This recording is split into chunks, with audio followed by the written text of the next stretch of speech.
ਖੇਤੀਬਾੜੀ ਬਿੱਲ ਰਾਜ ਸਭਾ 'ਚ ਵੀ ਪਾਸ ਹੋ ਚੁੱਕੇ ਨੇ। ਇਸ ਦੇ ਚੱਲਦੇ ਕਾਂਗਰਸ ਵੱਲੋਂ ਲਗਾਤਾਰ ਇਹਨਾਂ ਬਿੱਲਾਂ ਖਿਲਾਫ ਜ਼ੋਰਦਾਰ ਪ੍ਰਦਰਸ਼ਨ ਕੀਤਾ ਜਾ ਰਿਹਾ ਹੈ।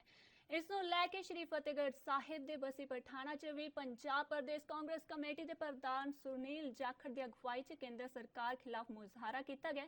ਇਸ ਬਾਬਤ ਸਾਡੇ ਸਹਿਯੋਗੀ ਲੱਕੀ ਜਗਬਾਣੀ ਨੇ ਸੁਨੀਲ ਜਾਖੜ ਨਾਲ ਗੱਲਬਾਤ ਕੀਤੀ है। ਕੀ ਗੱਲਬਾਤ ਕੀਤੀ है आओ ਤੁਹਾਨੂੰ ਸੁਣਾਉਂਦੇ ਹਾਂ। नमस्कार, एनवी न्यूज में आपका स्वागत है और मैं हूं आपके साथ लोकेश लकी जगवानी। किसानों के मुद्दों को लेकर केंद्र से लेकर संसद से लेकर सड़कों तक संग्राम जो है वो लगातार जारी है। किसानों में उबाल है और किसान जो है इस वक्त गुस्साए हुए हैं। अगर हम कांग्रेस की बात करें तो कांग्रेस पार्टी जो है पंजाब में लगातार किसानों के साथ में खड़ी हुई नजर आ रही है। इस वक्त हमारे साथ पंजाब कांग्रेस अध्यक्ष सुनील जाखड़ जी जुड़े हुए हैं। सुनील जी, हम आपसे जानना चाहेंगे, जिस तरह से लगातार आप किसानों के साथ में खड़े हैं, लेकिन अगर हम कृषि विधेयक की बात करें तो ये पास हो चुका है। अगर बात करें इसको हंगामा करने वालों की, तो हंगामा करने वालों को निलंबित भी कर दिया गया है। क्या कहना चाहेंगे जिस तरह से किसानों की आवाज को आप उठा रहे हैं? क्या लगता है किसानों की आवाज को बुलंद करने के बजाय दबाया जा रहा है? ये शहीद भगत सिंह की धरती है पंजाब, और शहीद भगत सिंह ने उस समय अंग्रेज़ों के लिए कहा था कि बैरों को सुनाने के लिए ऊंचा बोलना पड़ता है, और उन्होंने वहाँ पे जो पार्लियामेंट में जो हुआ वो मैं समझता हूँ आज सबके लिए एक उदाहरण है।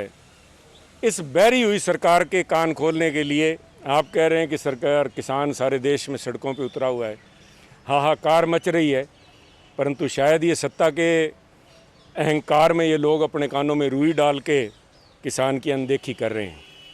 आज मोदी साहब की आंखों के ऊपर अंबानी और अडानी के चश्मे चढ़े हुए हैं, परंतु पंजाब के किसान ने और पंजाबियों ने कभी भी सामने मुश्किल को देख के लड़ाई नहीं लड़ी। सच और हक की लड़ाई हम लड़ते रहे हैं, और सच और हक की लड़ाई के लिए कभी माप तोल नहीं किया जाता कि क्या कुर्बानी दी जाएगी, क्या नहीं दी जाएगी। हम लोग किसानों के साथ उनका हक दिलवाने के लिए पूरा संघर्ष करेंगे, हर हद तक जाएंगे, हद के पार भी जाएंगे, क्योंकि ये किसान विरोधी बिल नहीं है, सिर्फ ये किसान मारू बिल हैं।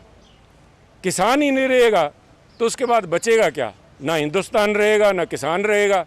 आज ज़रूरत है ये बात मोदी साहब को समझने की, परंतु मैं समझता हूँ उनकी मजबूरियाँ उन बड़े साहूकार धन्ना सेठों की तरफ ज़्यादा हैं, क्योंकि उन्होंने उनको इलेक्शन के दौरान जो भी मदद की होगी, परंतु पंजाब के किसान ने हिंदुस्तान की मदद की है, गरीब की मदद की है, भूखों का पेट पाला है पंजाब ने, और मैं समझता हूँ आज उस किसान को बलि का बकरा बनाया जा रहा है। आप जिस तरह से कह रहे हैं ये किसान विरोधी नहीं बल्कि किसान मारू बिल है, लेकिन प्रधानमंत्री नरेंद्र मोदी की बात करें, केंद्र सरकार की बात करें, वो कह रहे हैं कि इस कृषि विधेयक से दिशा और दशा जो है वो किसानों की बदल जाएगी। बिल्कुल बदल जाएगी। आज किसान घुट घुट के मर रहा है, या बिल्कुल मार के छोड़ेंगे? बिल्कुल बदल जाएगी। आज किसान तो रहेगा ही नहीं, मजदूर बन जाएगा, क्योंकि इन बड़े साहूकारों के जिस दिन से कॉरपोरेटाइजेशन ऑफ एग्रीकल्चर मीन्स भी ये बड़े साहूकार आ जाएंगे, और छोटा जो किसान 80% 2 से लेकर 5 एकड़ तक का मालिक है, वो किसानी नहीं करेगा, वो मजदूरी करेगा इन बड़े सेठों की। तो बिल्कुल ये एक बदलने वाला कानून है। मोदी साहब यहाँ तक तो हैं सही, परंतु मुझे जिस बात का डर है वो इस बात का डर है इनके अनजानेपन से, इनकी नॉन अंडरस्टैंडिंग और इग्नोरेंस। अब मैं इससे ज़्यादा तो मैं क्या कहूँ, शब्द तो मेरे पास और भी हैं, पर वो एक उस कुर्सी पे बैठे हैं जहाँ पे पंडित जवाहरलाल नेहरू बैठे थे।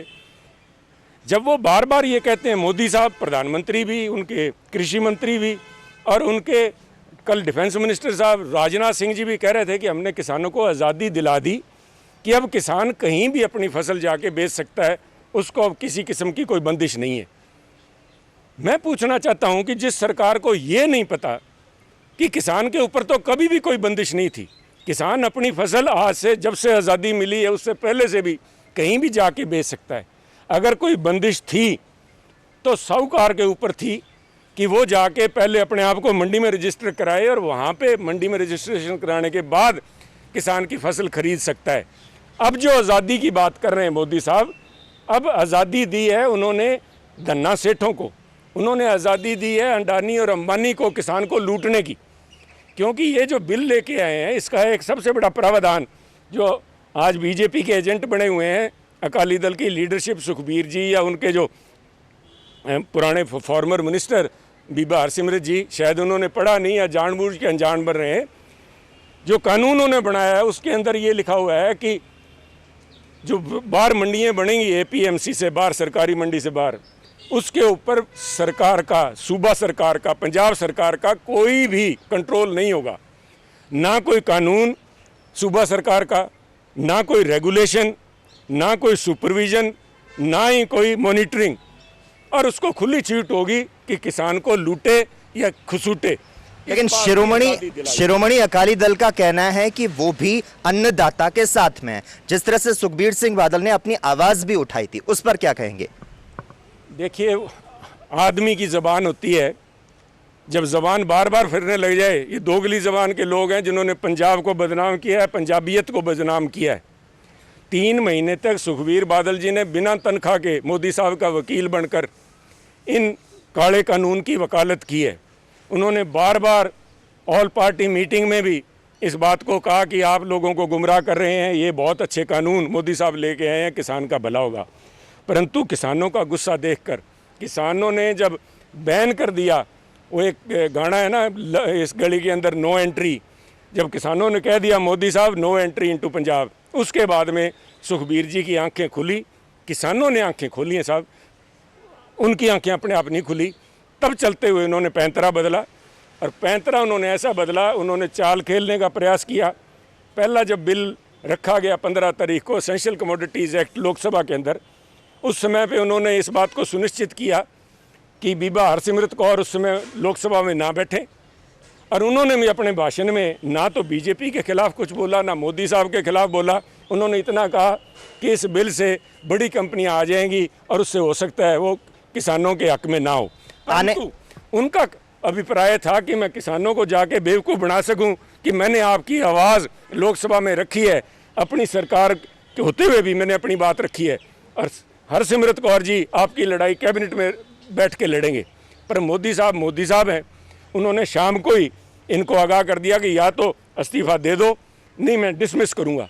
ये मोदी साहब के डिसमिसल के ऑर्डर आने के बाद में इन्होंने इस्तीफ़ा दे के कुर्बानी करने की कोशिश की है, परंतु स्पीकर ने इनको बोलने भी नहीं दिया। मोदी साहब की नाराज़गी इससे जाहिर होती है कि सुखबीर बादल लोकसभा में बोलने के लिए खड़े हुए इस्तीफे की बात, उनका बैठ जाओ।